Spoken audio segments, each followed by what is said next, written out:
le génocide a tué 6 millions de juifs, mais il y a des centaines de milliers de survivants.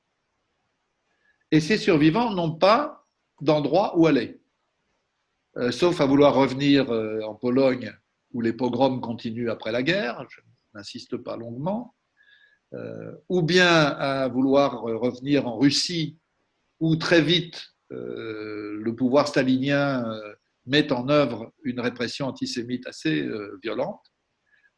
Il n'y a pas de visa pour aller aux États-Unis, quasiment pas. Donc on a des centaines de milliers de gens qui n'ont pas d'autre choix que de partir dans ce qui va devenir l'État d'Israël.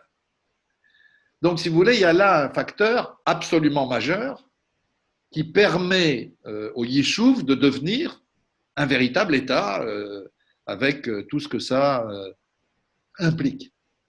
Deuxième conséquence très importante de la guerre, elle est idéologique. Jusque-là, le raisonnement sioniste était très discuté parmi les Juifs, je l'ai dit, et puis plus généralement. Mais il faut imaginer la force de ce discours après la découverte des camps d'extermination, des camps de concentration, du génocide dans toute son ampleur. David Ben Gourion, le leader du Yishuv, à l'époque, le président de l'exécutif sioniste, qu'on appelle l'agence juive, quand la commission de l'ONU vient en 1947 pour voir quelle solution on peut trouver, il a cette phrase extraordinaire devant les représentants de l'ONU. Il dit « Qu'est-ce qui peut empêcher cette horreur de recommencer ?» Il n'y a qu'une réponse, dit-il, un État et une armée. Et vous voyez bien que tout d'un coup, le discours sioniste qui était un peu abstrait avant-guerre devient une espèce de réponse évidente que chacun peut soutenir d'un bout à l'autre de la planète à ce qui s'est passé pendant la guerre. La dernière conséquence, enfin on pourrait en citer beaucoup d'autres évidemment, mais la troisième conséquence qui me paraît très importante, elle est de caractère géopolitique. La Grande-Bretagne, le Royaume-Uni, sort à genoux de la guerre. Elle n'a tenu que grâce au pré-bail américain. Elle doit entretenir, il faut imaginer ça, 100 000 soldats pour maintenir l'ordre en Palestine, son ordre. L'opinion publique exige que ces soldats reviennent. Bref, la Grande-Bretagne n'a plus les moyens, ni même la volonté d'ailleurs, de gérer cette affaire. Et c'est donc elle qui prend l'initiative de rendre son mandat à l'ONU et de demander à l'ONU de trouver une solution. Et donc, la question se pose au Proche-Orient, comme dans le reste du monde, de la succession de l'Empire britannique, de savoir où et qui va s'organiser pour prendre la relève. Et contrairement à ce que disent beaucoup de gens, ce n'est pas les Américains. Les Américains ne vont jouer un rôle majeur, on en reparlera, qu'à partir de 1967. À l'époque, la puissance la plus proche d'Israël, la plus empathique à l'égard d'Israël, c'est la France. Mais c'est la France qui va notamment armer Israël de pied en cap, j'allais dire, après que les Soviétiques aient fait une grande partie de ce travail, mais ça ne durera pas longtemps.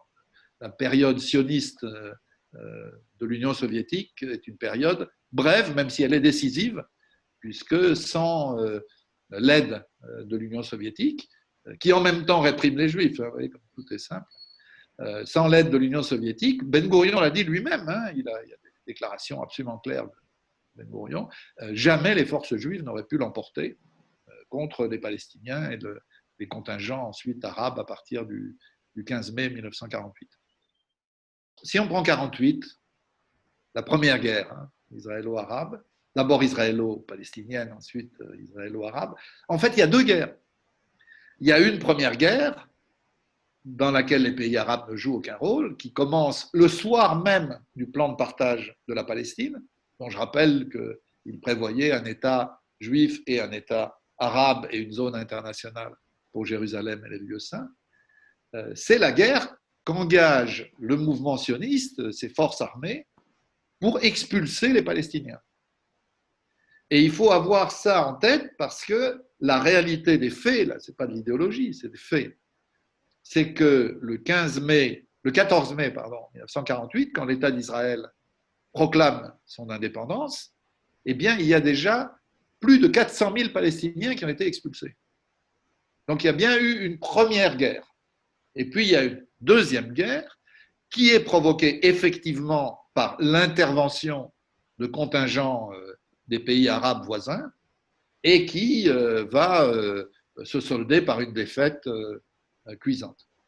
Ensuite, vous avez une guerre en 1956. Alors là, impossible de mettre en cause la responsabilité des pays arabes. C'est une guerre organisée, menée, exécutée par un trio, Israël, la France et la Grande-Bretagne, contre l'Égypte de Nasser, qui a eu l'audace de nationaliser la compagnie du canal de Suez. Il faudra d'ailleurs l'intervention des Soviétiques et des Américains, extrêmement brutale, en mettant en garde contre des conséquences majeures, pour que les trois agresseurs se retirent. Ensuite, vous avez la guerre de 67. Là aussi, même si à l'époque, on nous a présenté les choses comme étant une riposte d'Israël à une agression égyptienne, mais enfin, tous les chefs d'état-major, les généraux et tous ceux qui ont organisé cette guerre en 1967 reconnaissent sans la moindre ambiguïté qu'il s'agissait d'une guerre préventive qu'Israël a menée et a déclenchée volontairement pour écraser ses voisins avec le succès qu'on sait, puisque en 6 jours, Israël quadruple son territoire, occupe Jérusalem-Est, la Cisjordanie, la bande de Gaza, le Sinaï et le Golan. Donc là, difficile de dire qu'il s'agit d'une agression arabe. En revanche, vous avez raison sur celle-là, en 1973, il y a effectivement une tentative de revanche arabe après la défaite de 1967. C'est l'Égypte et la Syrie qui déclenchent la guerre dite de Kippour, ou en Égypte on parle plutôt de guerre du Ramadan, et qui est importante parce qu'elle est remportée en fin de compte par Israël, aidée d'une manière considérable par les Américains qui organisent un pont aérien extrêmement efficace, mais quand même pendant 10 jours, les 10 premiers jours, l'armée israélienne a été bousculée très sérieusement, aussi bien sur le canal de Suez que sur le Golan. Et donc, on a un court moment, une semaine, 10 jours, de panique dans la direction israélienne. Notre ami Marius Shatner, qui est un excellent journaliste et historien israélien, a révélé dans un livre il y a quelques années qu'au sein du gouvernement israélien, en séance officielle, il y avait eu une discussion sur l'utilisation ou non de la bombe atomique. Et Moshe Dayan, le ministre de la Défense de l'époque, était favorable à l'utilisation de la bombe atomique, dont je rappelle qu'elle est issue de 1956, en fait, c'est-à-dire de l'aide donnée par la France, qui a fourni à Israël tous les moyens et les techniciens nécessaires et les matières premières nécessaires pour construire son arsenal, d'abord la bombe A et ensuite la bombe H. 1982, là aussi, il n'y a pas photo, c'est une initiative militaire israélienne déclenchée par le général Sharon contre le Liban, qui finit à Sabra et Shatila dans un massacre qui a beaucoup coûté d'ailleurs, non seulement à ses victimes, mais aussi à l'image d'Israël au plan international. Et on pourrait en dire autant, en 2006, de la deuxième invasion du Liban par Israël, à moins de considérer que le fait que le Hezbollah ait kidnappé une poignée de soldats israéliens justifie une guerre de 33 jours qui fait plus de 1000 morts et qui détruit l'essentiel de l'économie du Liban.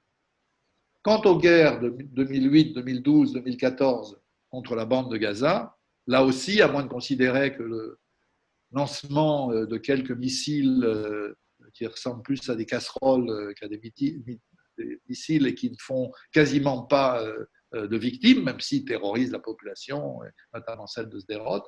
Si on accepte de ne pas considérer que quelques missiles justifient des milliers et des milliers de morts et de destructions terribles sur ce tout petit territoire de 350 km² de la bande de Gaza, bon, il s'agit bien là aussi d'agression israélienne. Donc, on ne peut pas, franchement, résumer l'histoire militaire du Proche-Orient depuis 1947 par l'idée que ce seraient les Arabes qui auraient attaqué Israël. C'est un personnage absolument majeur et qui n'a pas été remplacé, hélas. Pourquoi majeur? Parce que après la guerre de 1948, les Palestiniens disparaissent de la carte du Proche-Orient. 800 000 d'entre eux, je l'ai dit tout à l'heure, ont été expulsés. Les nouveaux historiens israéliens ont montré qu'il s'agissait vraiment d'une expulsion, souvent manu militari. Ils n'ont pas eu l'État arabe que l'ONU avait prévu pour eux. Et tous les efforts de l'ONU pour permettre le retour des réfugiés palestiniens sur leur terre, comme dans tous les conflits à travers l'histoire. Il y a toujours une volonté de permettre aux gens de revenir chez eux. Tous ces efforts ont échoué. Et donc, les Palestiniens disparaissent. Et pour ce qui est du côté arabe, ce sont les régimes arabes qui parlent en leur nom. Donc, il n'y a plus de Palestine. Et il n'y a plus de Palestiniens. Et l'homme qui va changer cette réalité, avec beaucoup de succès pendant une longue période, c'est Yasser Arafat. Il constitue en 1959 un mouvement qui s'appelle le Fatah. Ce mouvement développe toute une série de formes de lutte armée. Petit à petit, il devient, avec les différentes organisations de Fedaïn, le principal dirigeant de l'organisation de libération de la Palestine. L'expérience de la lutte armée n'est pas une expérience extrêmement positive, surtout pas quand elle vire au terrorisme. Je pense à ce qui s'est passé à Munich aux Jeux Olympiques 1972. Et donc, petit à petit, l'OLP va évoluer vers une stratégie politico-diplomatique qui l'amène à s'approcher progressivement, il faut le dire, de l'idée des deux États. Alors, le passage de cette formule aux deux États se produit en fait en 1983, c'est-à-dire juste après la guerre du Liban, qui a coûté évidemment très cher à l'OLP. Petit à petit, après la guerre de 82 au Liban, on a une décision de la direction palestinienne de s'engager dans la perspective des deux États. Et après le déclenchement de l'intifada, le premier grand soulèvement palestinien en 1987, on aura l'année suivante un Conseil national palestinien qui, premièrement, proclame l'État de Palestine, deuxièmement, reconnaît les résolutions de l'ONU qui fondent le droit à l'existence de l'État d'Israël, et troisièmement, renonce au terrorisme. Donc, si vous voulez, Arafat, c'est l'homme qui va relancer la présence palestinienne, unifier les différents groupes palestiniens et intégrer l'OLP à une bataille dans une perspective qui va devenir progressivement la perspective adoptée par la communauté internationale, en tout cas en parole. Je vais vous raconter une petite chose que mon confrère René Bachmann, qui travaille maintenant à Mediapart, nous a raconté récemment. Il était, par hasard, chez Arafat, dans son bureau, le soir du 5 novembre 1995, quand, soir où Yitzhak Rabin a été assassiné. Et ils étaient en train de parler, et tout d'un coup, un assistant d'Arafat est arrivé, a chuchoté dans son oreille. Arafat s'est mis à pleurer. je vous assure qu'il y a peu de récits où Yasser Arafat pleure, mais là, il pleure. Et au bout de quelques minutes, il dit à René Bachmann, « It's over, c'est fini ». Et il explique qu'il vient d'apprendre l'assassinat d'Yitzhak Rabin et il dit Oslo, c'est terminé. Et je crois que, comme souvent, il a fait des erreurs, Arafat, comme tous les dirigeants, mais comme souvent, Yasser Arafat avait une grande capacité de compréhension des moments politiques, qui lui a sauvé la vie d'ailleurs, très, très, très, très souvent. Pourquoi est-ce qu'il a dit ça? Parce qu'au fond, bon, Oslo reflétait des rapports de force très négatifs pour les Palestiniens et très favorables à Israël. Dans cette situation-là, les Palestiniens se trouvent en très mauvaise posture au moment où se tient d'abord la conférence de Madrid en 1991 et puis ensuite les négociations secrètes d'Oslo. Et cette faiblesse explique à la fois les limites d'Oslo et malgré tout ses acquis. Les acquis, je crois que c'est deux choses très importantes. Premièrement, c'est la reconnaissance réciproque d'Israël et de l'OLP. Quoi qu'on dise d'Oslo, on peut toujours, après coup, dire c'était mauvais, peu importe. C'est la première fois dans l'histoire de ce conflit depuis 1947 que les Palestiniens reconnaissent l'État d'Israël et qu'Israël reconnaît non pas l'État de Palestine, mais l'OLP. Deuxièmement, deuxième acquis fondamental d'Oslo, l'OLP retourne en Palestine, revient en Palestine et va installer ce qui reste aujourd'hui sous le nom d'autorité palestinienne. Et ça aussi, c'est sans précédent, parce que c'est la première fois, pour aller vite, que depuis 1948, des Palestiniens revenaient, et pas n'importe lesquels, les dirigeants de l'Organisation de libération de la Palestine. Mais les rapports de force dont j'ai parlé sont tels qu'Oslo comporte, à mon avis, deux obstacles majeurs. Premièrement, dans le texte des accords, rien n'oblige Israël à l'arrêt de la colonisation. Et ça, on sait combien ça va peser. À l'époque, il y avait 100 000 colons. Aujourd'hui, on en a 700 000. Vous voyez le chemin parcouru, y compris parce qu'il n'y avait rien de clair sur lequel la communauté internationale aurait pu s'appuyer. Et deuxième obstacle majeur, je trouve, tous les dossiers fondamentaux des négociations, c'est-à-dire les frontières, la capitale, les colonies, le droit au retour, la sécurité, tout cela est reporté à la fin de la transition de 5 ans prévue par les accords. Donc, si vous voulez, on met en œuvre des accords dont on ne connaît pas l'issue. Il n'y a pas d'État palestinien dans les accords d'Oslo, ça n'est écrit nulle part. C'est-à-dire les accords d'Oslo laissent complètement ouverte la solution fondamentale du conflit. Alors, malgré tout, tout ça va marcher pendant 2 ans, avec des heurts, avec des difficultés, avec des conflits. Pourquoi?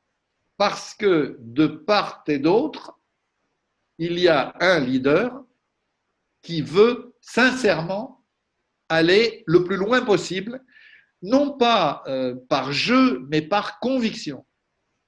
C'est-à-dire, pour Arafat, ce n'est pas la peine de démontrer, pour Arafat, c'est clair que Oslo, c'était la solution pour aller vers l'État palestinien. Mais du côté de Rabin, Rabin était sans doute le seul dirigeant israélien, peut-être parce que c'était un général, peut-être parce qu'il avait joué un rôle décisif dans la répression anti-palestinienne, en 1948, en 1956, en 1967, en 1991, en 1987, au moment de l'intifada. C'est Rabin qui dit, au moment où l'intifada commence, en 1987, « break the bones », cassez-leur les os. Alors les gens qui aiment bien Rabin disent c'était pour dire ne tirez pas. Enfin, cassez-leur les os, c'est pas vraiment un slogan pacifiste. Mais comme il a fait l'expérience, Rabin, de toute cette répression anti-palestinienne, de toutes ces guerres, et qu'il considère que ça ne peut pas durer, que ce statu quo n'est pas durable, alors il s'est convaincu qu'il fallait, symboliquement, c'est l'image de Washington, serrer la main d'Arafat. Et vous vous souvenez sans doute, si vous avez ces images en tête, quelle difficulté il a à tendre la main vers Arafat. Il a du mal, quoi. Mais malheureusement, il est assassiné.